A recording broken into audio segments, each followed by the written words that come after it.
Assalamu alaikum warahmatullahi ta'ala wa barakatuhu.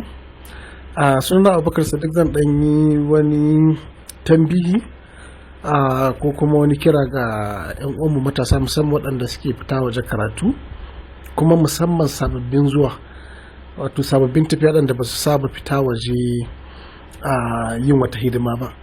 Wato abin da ke faruwa, akwai wasu da suke fita waje, musamman mutanenmu na kudu, sukan fita waje waɗanda suke mu'amala da miyagun ƙwayoyi, sukan nemi admission a makarantu, saboda wani lokaci visa takan yi wahala a wasu ƙasashe, su sukan yi using cewa a karatu za su je su yi applying, su biya kuɗin registration da komai kamar yadda kowa ke biya, amma in sun je harkan ƙwayoyi suke yi, harkan miyagun ƙwayoyi suke yi, ko kokin ko kuma makamantan waɗannan ababen. So kuma sukan shige cikin 'yan makaranta, zaka ga musamman tunda idan mutum ya fita waje da an ce wannan dan kasan kuɗi ne, zaka ga misali kusan komai zaka ga tare ake idan kana tunanin ka gani gida. So wani lokaci sukan yi using ɗalibai waɗanda ba su hawa ba su san sauka ba.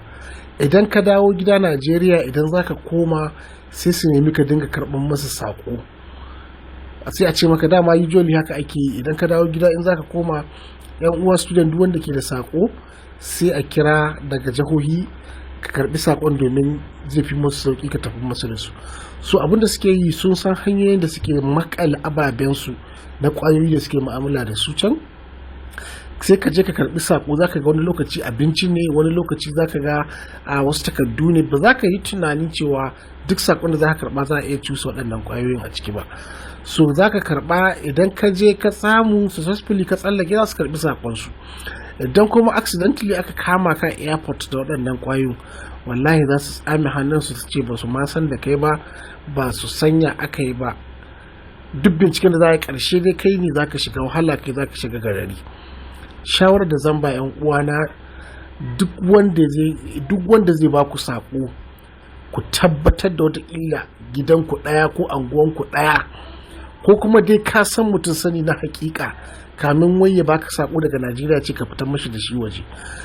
Nan ga kwanakin bayan goron ruwa wannan a tsakiyar inda sticker din take fa, na ake saka kwayoyi, sai kaga kasan akwai ruwa, sama akwai ruwa, amma inda kawai sticker yake, inda baka hange abin da ke cikin goron, sai kaga an sa kwaya.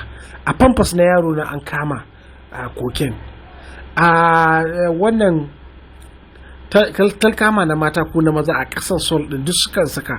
So sai ku yi hattara, kar wanda ka zo gida waya ce zai baka sako, don mafi yawanci an fi ɗaukar ababen daga nan a fitar da su, ba kasafai wai ake ɗauko su daga waje a shigo da su Najeriya ba. Kar wanda ya zo ya jaza maka, kana kokari kana malin jiki, ka je ka yi karatun ka dawo, wani ya zo ya saka cikin wani halin da iyayenka za su shiga cikin abun nan. So a kiyaye kwarai, kar ku yarda da duk sakon da za a baku. Wannan bidiyon da kuka gani kaɗan ne, invitation card ne fa wannan, invitation card, amma aka san yadda aka makala makaran, aka je aka sa koken a ciki. Kawai za ka zo a ce maka invitation card ne, an baka sako ka ba wani, ba za ka taɓa ɗaukan akwai ƙwaya ba. So ko menene aka ce ka ɗauka, kar ka ɗauka, sai ka san mutum, ka san asalin shi. Musamman su mutanen kudu suke yin wannan sana'o'in. In ka fita duk ƙasan da ka je sai ka same su, kuma mafi akasarin su zaka ga haka. Yanzu akwai makaranta, akwai wanda muka kai karatu tare da shi, ko da muka je makarantar wallahi mun same shi, kuma har yanzu da muka je mun ji labarin yana can, har muka baro kuma still yana can. So ba karatun yake yi ba, yana irin waɗannan harkokin ne. So ai hattara. Ubangiji Allah ya tsare, ya kuma ƙara miyagun ƙaddarori. Amin.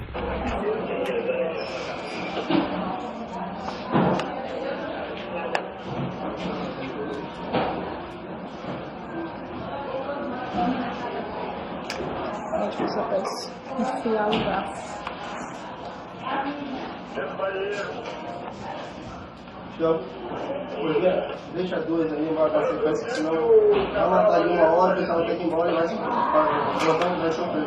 Tá, não.